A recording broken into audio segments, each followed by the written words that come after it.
Sunil Ashkalra, founder Indian Sports Fan, is joining us live on the broadcast. Sunil, it's a big pitch for India to host the Olympic Games. This has always been speculated. India has been saying it is ready, but now officially Prime Minister Narendra Modi confirming this. Prime Minister Modi speaking about it. What do you make, Sunil, of this big statement? Well, this is a big announcement. This is at the world stage.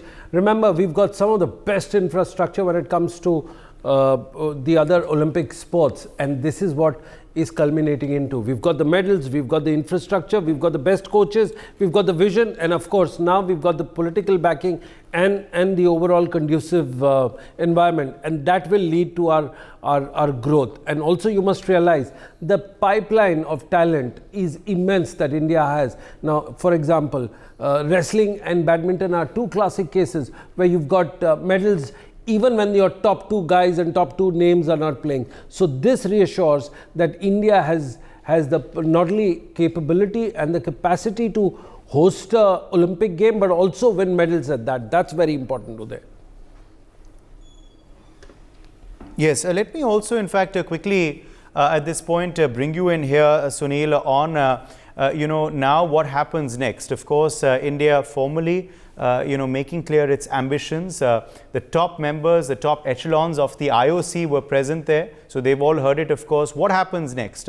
We will have to formalize our bid. Yes. What are the parameters also that the IOC then will consider? What happens is there is a bid document that needs to be filled in by people from 4 continents. They put in, they make a bid talking about their infrastructure, their routine policy, the games, the people, the procedure. Everything is given in that bid document, which is going to be made in the next year or so, and which will have the vision of 2036, the number of airports. So these are all points and the boxes that needs to be ticked, and that will consider how India is going to do that. Remember, for the 2010 Commonwealth Games, the bid document was submitted by in 2003, and I still vividly remember. You've had some of the big names, Anjali Bhagwat, Rajyavardhan Rathore. At that point of time, they were making they made the bid document, and Sunil Gavaskar led it from the front in the Caribbean islands, where we got the votes, and we ticked out, I think it was Singapore, and we got the success out of it. Even here, you'll get stiff competition from the Asian countries, and especially the Qatar, the UAE of the world, who've got immense money and the willpower to do a big event because it helps their economy. You must also realize, Uday, this getting an Olympic game to be organized helps the country immensely when it comes to the economic, socio-political and the economic part of it. It adds on to your tourism, it adds on to your the brand, and it also adds on to the sheen of the overall name of the country, Uday. Amit Khanna, former Olympic athlete, also is joining us now on the broadcast. Amit Khanna, a big statement being made by Prime Minister Narendra Modi, formalizing India's aspirations to host the 2036 Olympic Games. Your first reaction to what the Prime Minister has said and your thoughts on the same?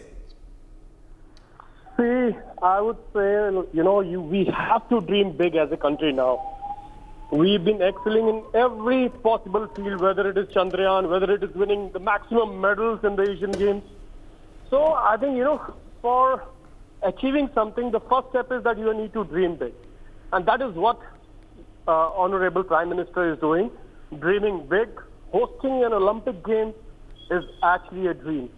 And now requires the execution, and we know that Modi hai to mumkin hai, and he is capable that this dream will also come true. He has made several dreams come true for India, and I think this dream of the Youth Olympic Games and the Olympic Games is very much possible, and it will happen soon.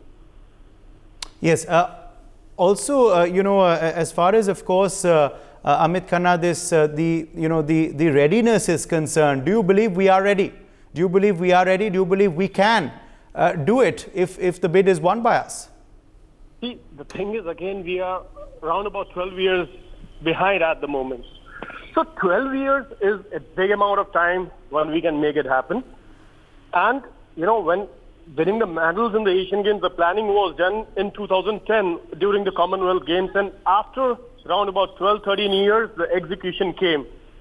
The same way, the planning has been started, and the execution will be done after 10 to 12 years, which is an ample amount of time in which everything can be done properly and execution can be done properly.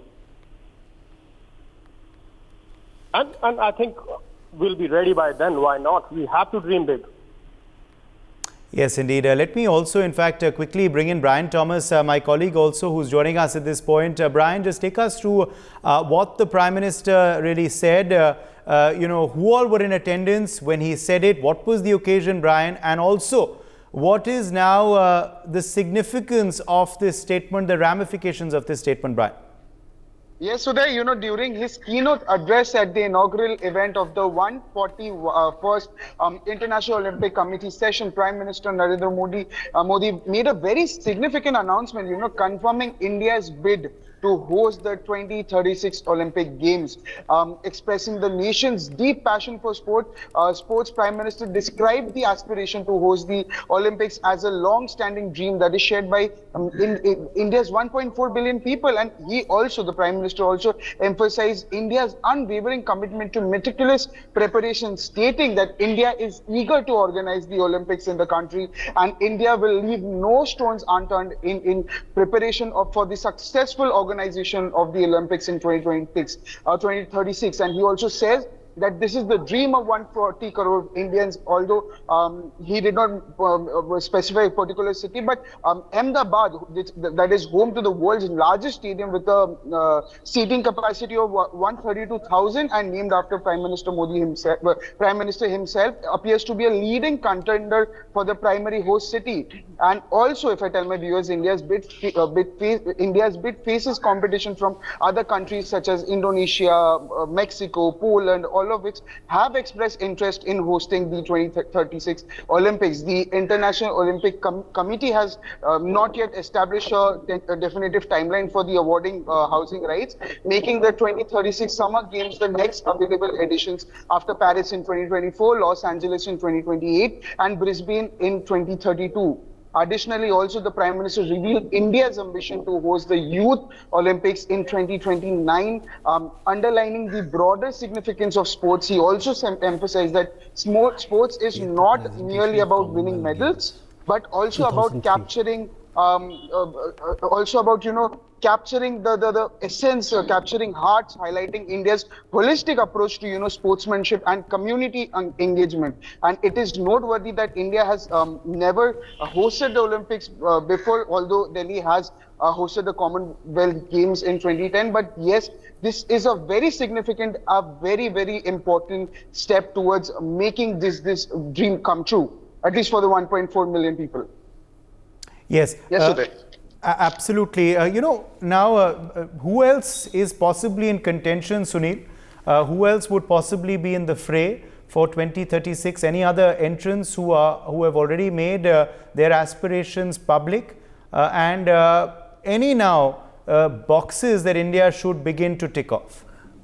See, we've got the infrastructure, we've got the intent, and we've got the backing from the highest authority. And this is a very important, significant convention where this thing was made. In fact, I remember in 2003 when it was made, Prime Minister Atal Bihari Vajpayee was at the helm, and he made all the provisions, and he announced that the Commonwealth Games will be done with great pomp show and the hospitality. I still remember the tagline, Atati Deva Bhava. At that point of time, we used it in that. Take a step back. Today, you will get competition from South Korea. You will get competition from the Middle East, especially the Qatar and the UAE of the world, because they are known to host lavish occasions for such places, and definitely they are looking for tourism dollars to come into their coffers, especially when their oil is depleting, oil reserves are depleting. They'll look at other ways to boost up their significance. However, what works for India are three things. A, which happened yesterday, the willingness and the intent from the topmost offices of the country. Point number two, you've got the great infrastructure that India has made in in 2 cities. I think Ahmedabad is going to take the lead in that, and you've got see the pocket and the backing and the intent of Reliance here, putting this show in a larger, broader spectrum. Uday. Yes, also interestingly, Prime Minister confirming our intent for the 29 Youth Olympics as well. If you see, we've been hosting the Youth Games, the World Championships in India for far too long. If you remember, the FIFA World Cup for girls happened, and again we are doing some of the bigger tournaments, the hockey tournaments, the hockey convention, even that's bigger. So when we've managed to hold one of the biggest games, and we've got the infrastructure which is multidisciplinary. Also, you must realize we've got a lead time of over 10 years to make infrastructure in that particular manner. Again, you should also realize the European countries are going through an economic slowdown, and the curve is coming down. So once you have that economic slowdown in Europe, the focus shifts onto India. Now remember, all the important federations, tournaments have to come to India because of the sheer size of 140 crore consumers. If you were to look at it, yesterday's match we were just discussing was watched by 3.2, 3.3 crore people on your mobile tablet phones. Why? Because that's the kind of people, and that's more than the size of Europe. You know, many countries, or rather whole of Europe put together, was glued in to watch Virat Kohli, Rohit Sharma bat on that particular day. So you've got the market, you've got the consumers, and you've got the commerce going ahead. For more such videos, subscribe to the NewsX YouTube channel, hit the bell icon.